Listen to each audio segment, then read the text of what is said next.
All right, and we are back here on the GSMC Football Podcast. And for the third part of the show, we're going to talk about Kirk Cousins being introduced by the Falcons, what he had to say at his press conference. There was a couple of things a couple of quotes that I wanted to go over. And then also get into possible illegal tampering involving the Falcons and the Eagles.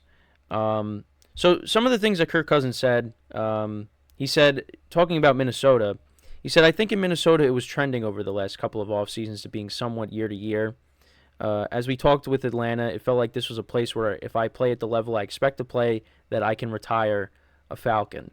That was something that really excited me, and that's certainly the goal. You've got to earn the right to do that, but that was exciting to feel like I could get that opportunity here.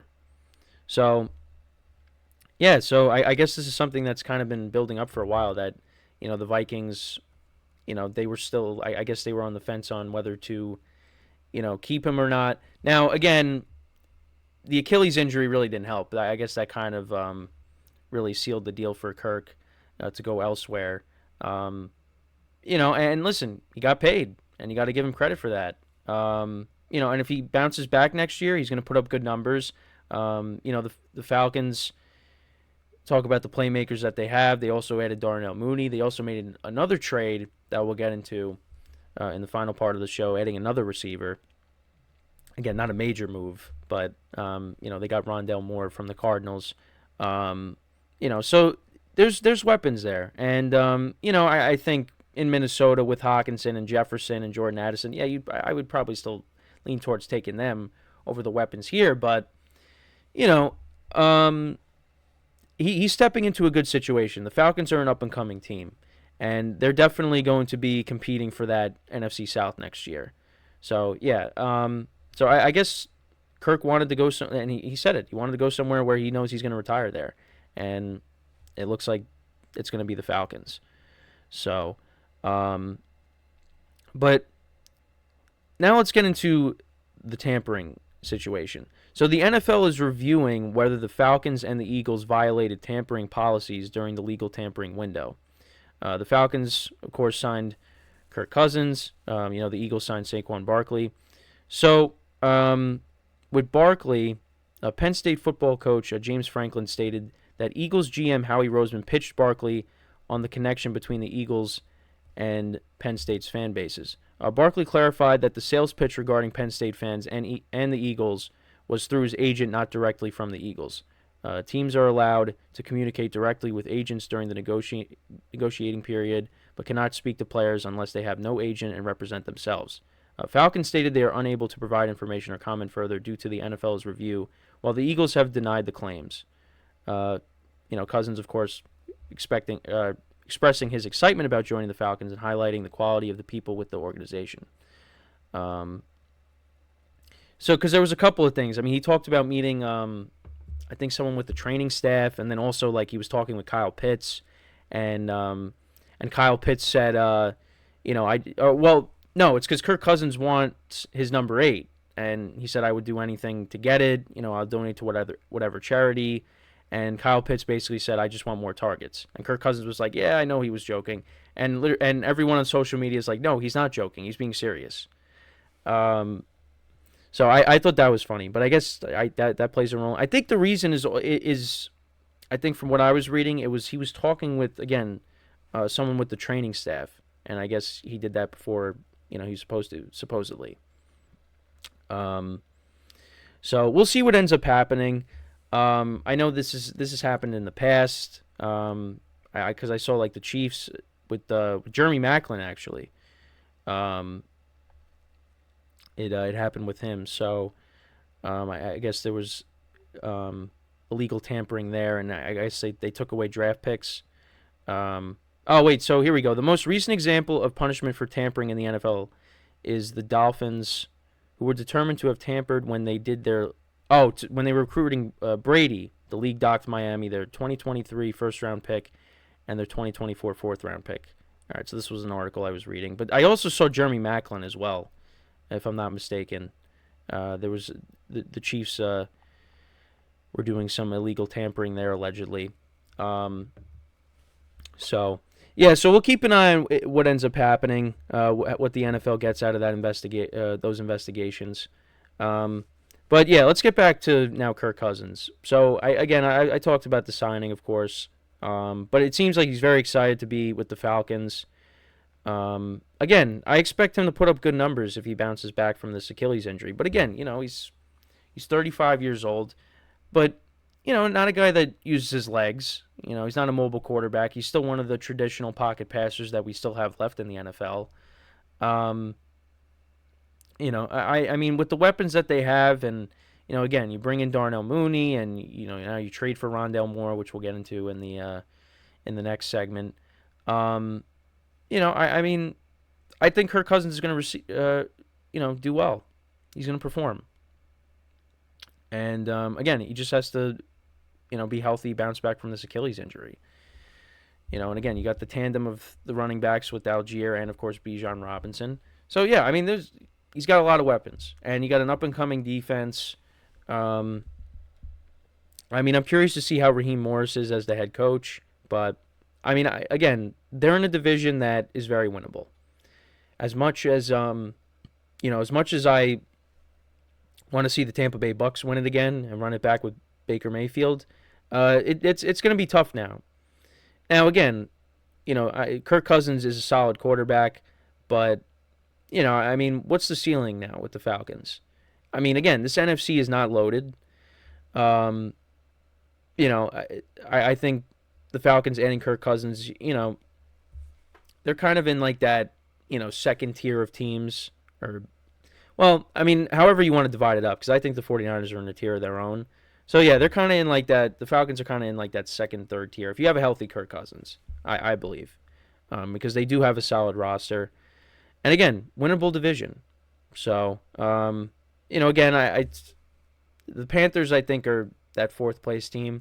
So, again, it's going to come down to, the Saints, the Bucks, and the Falcons. Again, can the Saints carry that momentum from the end of the season into next year? Again, it's not really, but you at least got to like what you got to at least take that and be positive going into next year if you're a Saints fan. Even though they're another team that's dealing with a lot of, they seem to be dealing with a bad cap situation every year.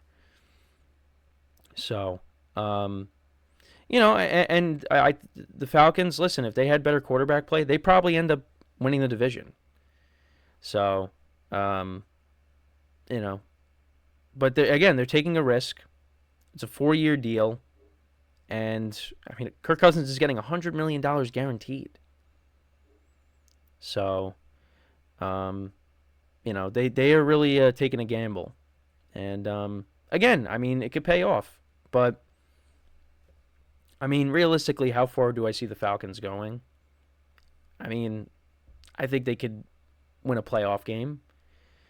But, I don't know. I mean, there's still, again, they're in that second, third tier, but I don't know. I mean, there's other teams that I look at that I think are still better. And Kirk Cousins isn't a guy that, is going to take you, he's going to elevate. Well, again, he puts up good numbers. But, I mean, he's not, Patrick Mahomes. He's not Joe Burrow. He's not Josh Allen. He's a solid quarterback. I mean, again, he's going to win you games. He's going to win you a lot of games. But is he going to win you the big games? So far, he's been in the league for a long time. He's with Washington. Then he signs with the Vikings. And, the most the Vikings have done is go to the second round. And the most recent playoff game that he played in, they lost to Daniel Jones and the Giants. So, but part of that was because the Vikings defense was not good. And I was curious to see, what the Vikings were going to end up doing when they started winning games. They got off to a rough start. Then they started playing really well, and Cousins looked like he was going to, be up there for MVP. Maybe he would have won it if he didn't get hurt. That's how good he was playing before he got hurt. And then he ends up getting hurt. They put in, Josh Dobbs comes in, and you're thinking, all right, maybe the Vikings are still going to, make the playoffs. Nope, that was not the case. And, I mean, it was disappointing. But, now he goes with the Falcons, signs with the Falcons, and, if he's healthy, right now, I I might be biased and just, still side with the Bucks, but I mean, I take the Falcons, to win the division. But again, he's got to be healthy. And let's see, how his presence now impacts, these playmakers like Drake London and Kyle Pitts, because I mean, from a fantasy perspective, I mean, every year it's like, is this year Kyle Pitts is gonna, pop off, and this could be the year with Kirk Cousins. So, I mean, did well with Hawkinson. Back when Jordan Reed was, playing, he was a solid tight end. Put up good numbers with Cousins. Jordan Reed is really going back. But yeah, I mean, now you got Kyle Pitts, who we're waiting. Actually, let's pull up Kyle Pitts' stats. And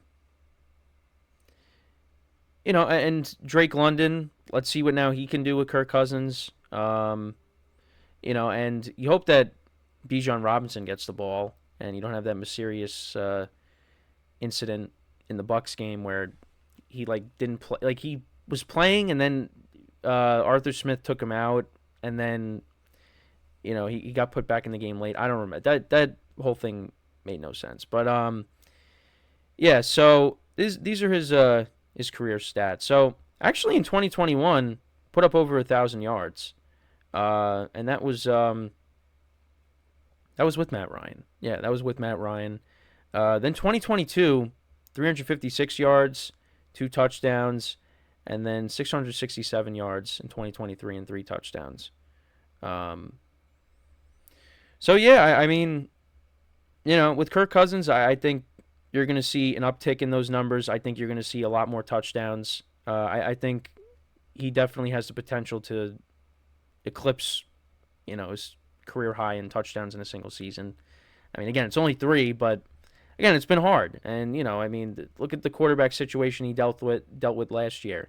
I mean, Desmond Ridder and Taylor Heineke. It just, hopefully you have stability now with Kirk Cousins, and I think you will. As long as he stays healthy, which I think, he should be able to stay healthy, and hopefully the Falcons protect him, because that's the other thing too. But again, we'll just have to wait and see. And then with the Vikings, I mean, actually, there was a trade that went down that I forgot to mention, actually involving the Vikings. So they made a trade with the Texans. They did a pick swap. So the Vikings have acquired the 23rd overall pick and the 232nd overall pick in next month's draft in exchange for the 42nd pick and the 188th pick, as well as a 2025 second-round pick. So the Vikings probably are taking a quarterback in the draft, I guess to sit behind Sam Darnold, because you got to remember, Sam Darnold is Viking. So, so I guess that's basically what that means, is that the Vikings are going to try to trade up, or they have traded up to try to, grab a quarterback. And I guess Sam Darnold's going to be like that bridge guy. And again, I like what the Vikings have done, in the off season. But I don't know, going into next year with Sam Darnold as your quarterback. I mean, again, he's got a great supporting cast around him. With Justin Jefferson and Jordan Addison and Hawkinson, and they signed Aaron Jones. The defense played better. So, I mean, Sam Darnold's stepping into a good situation. But again, how is he going to perform if he ends up being the starter? We'll have to see. So, we're going to take our final break of the show. When we come back, we are going to talk about the latest offseason moves. I did just talk about the trade, the pick swap between the Texans and the Vikings. But we'll also get into some of the other deals that have been made recently. We'll take a dive into the remaining free agents, and then that'll be it for the show for today. So with that being said, stick around, and we'll be right back here on the GSMC Football Podcast.